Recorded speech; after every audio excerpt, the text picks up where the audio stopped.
Hello everyone, it's been a few months since I filmed a haul video, so I thought I would slow down the pace a little bit and share some of my newest acquisitions with you. I'm going to start with a few fashion pieces since I haven't talked to you about clothes or shoes at all recently. And I'm going to start with my newest sneakers, which are by Nike. I absolutely love how bright and neon colored my lunar fly knits are, and as much as I loved the knits, the original version in the freestyle, I do think that these are more universally comfortable, and especially if you don't have very bony feet like I do. I wear a size 5.5 to 6 and I have really thin bony feet, and I run anywhere from normal to slightly wide, just my right foot is wide. So I do have a hard time finding shoes, but I really loved the knit frees and I am sad to see them go. But unfortunately I was suffering from a bone bruise on my left shin, so I have been completely inactive recently, and I'm finally going to start getting bikini ready for the summer season, so I'm glad to be able to get back into the gym, start running again. So I'm glad to have these new sneakers to run with. Now I have a new pair of shoes that's probably going to be hit or miss, but I just wanted to talk to you about size. I got these Chinese laundry booties from Hautelook, and they have a chunky heel, and just the 90s girl in me really loves this shape. So I also really like pointy shoes, I like the black and white, and of course, like I said, these are going to be hit or miss, but these are by Chinese Laundry, and I've mentioned before that one pair I did think I could go down to 5.5, so I took the risk and I ordered a 5.5 in these, and they fit really well, even on my right foot, which I already mentioned was slightly wide. What I've been wearing quite a lot of recently though are my teaks, and I ordered these in the metallic pewter. I really like them, and the first day I wore them, I totally regretted it. I thought, oh my god, I made the worst decision ever. I spent $200 on flats and they're horrible. They were so painful, and I have very narrow heels, so my heels were in so much pain from the backs gripping on my heels, and I didn't get any really severe blisters, but the skin was definitely tender after just an hour or two of wear.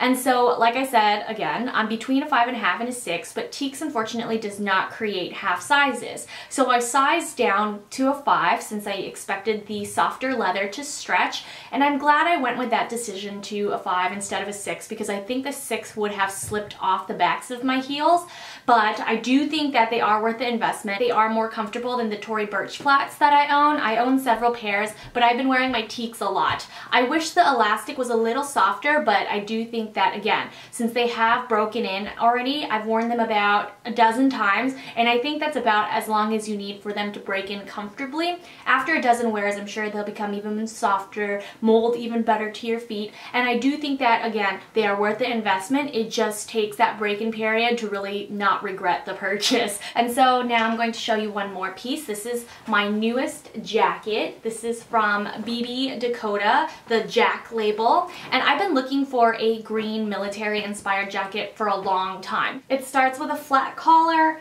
smaller pockets up top, a drawstring waist that's inside, so it gives a really tailored cinched look to, you know, this sort of casual fatigue army look, as well as larger bottom pockets for storage. And overall, it's sort of like a mini trench, but I absolutely love it. I think this is the best purchase from Hautelook that I've ever made, and I just can't get enough of it. I honestly think if I wear this enough that I would go back and buy a second one just in case I lose this. And I know it sounds strange to buy a backup of clothing, but I honestly believe that if you really love something and it's going to be a classic piece in your collection, it's totally okay and justifiable to have two. And now for everyone's favorite part of hauls, beauty and skincare. I'll start with skincare because I do have quite a bit to talk to you about. So as many of you know, I have been incorporating more SK-II into my skincare. So my acne scars, you can't see with makeup, but I guarantee you when I do take makeup off, you can still see them. They are getting much smaller, much easier to conceal, so it looks like I have flawless skin when I really don't.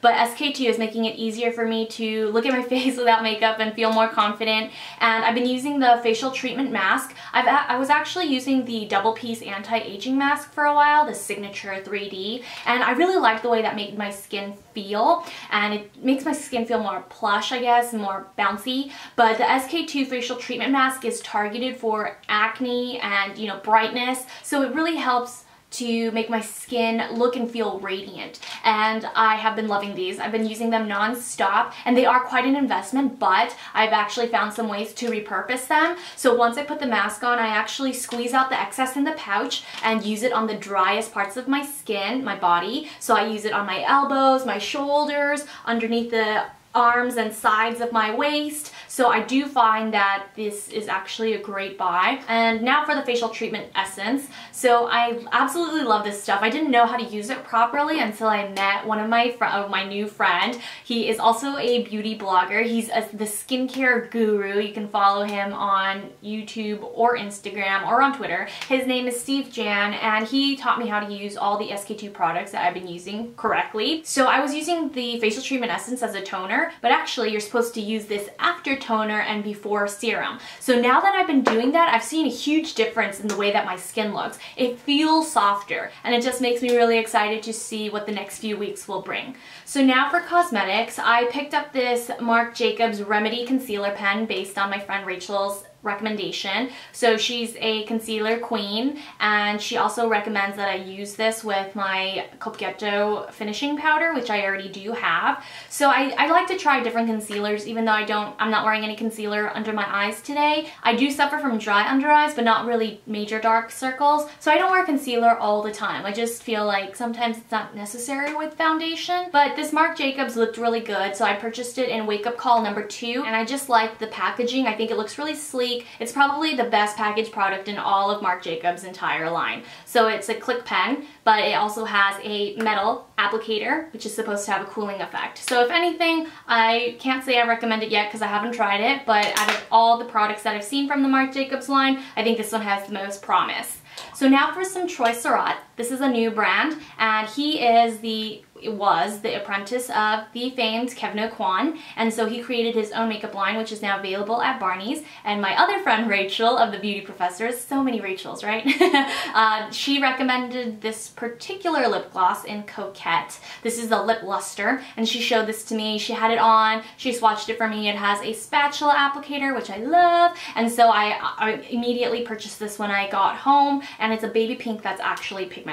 So it does have quite a bit of shimmer, but I will see how it performs on my lips, and I will check back with you. Now for some foundation talk. I get asked about foundations a ton, and I have been especially loving the CC Cream and Matte Lumiere combination from Chanel, and I've been wearing it a lot, but the only reason why I've been combining the two is because I have the Matte Lumiere in 40, which is my summer shade, and it's obviously way too dark for me, because currently I am using Matte Lumiere by itself in 20. I absolutely love this, and funny enough, Matte Lumiere used to be my least favorite foundation from Chanel a few years ago. It just turned really oily on me, and it wasn't you know, long-lasting semi-matte like it claims to be. It just made my skin actually look even oilier. But now that I have normal to dry skin, Matte Lumiere is perfect for me. I think it doesn't oxidize the way that Chanel's Perfection Lumiere does. So I've been using 20, and it does oxidize just a little bit, which is why it fits me so well. I didn't think I would need to go all the way down to 20. I was going to buy the 30, but then I figured the 20 has a lot more of a yellow tone, so I went with 20, and I'm very happy with it. So now I don't have to mix Matte Lumiere and the CC Cream together. And last but not least, I'm going to share my Becca products with you.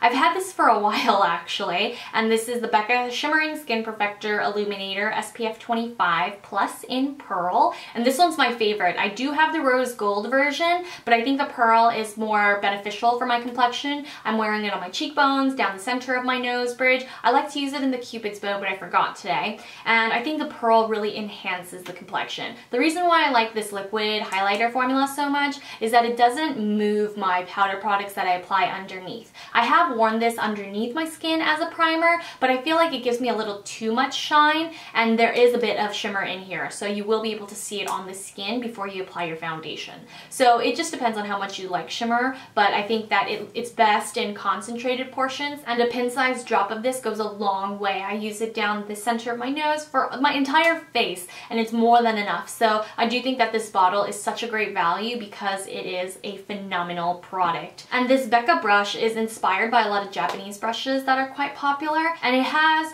you know, fairly dense goat hair. I wouldn't say it's quite the softest, but it doesn't feel abrasive on the skin. And I like to use this for powder or liquid foundation. It's quite fast, and I don't like to use a liquid product and then use the same brush with powder. So I either use this with a liquid foundation or I use it with a powder. So I don't use it together at the same time, although they do say that you can. It just really comes down to how much time you have and the convenience factor of it all. But I do like it individually when used with one product. I think it is so fast at smoothing anything out, and that's why I think it works even better with liquids. And that's a wrap, everyone. So thanks for sticking around, and if you have any further questions, as usual, please feel free to leave them down below in the comments, and I'll try to get back to you as soon as possible. Bye!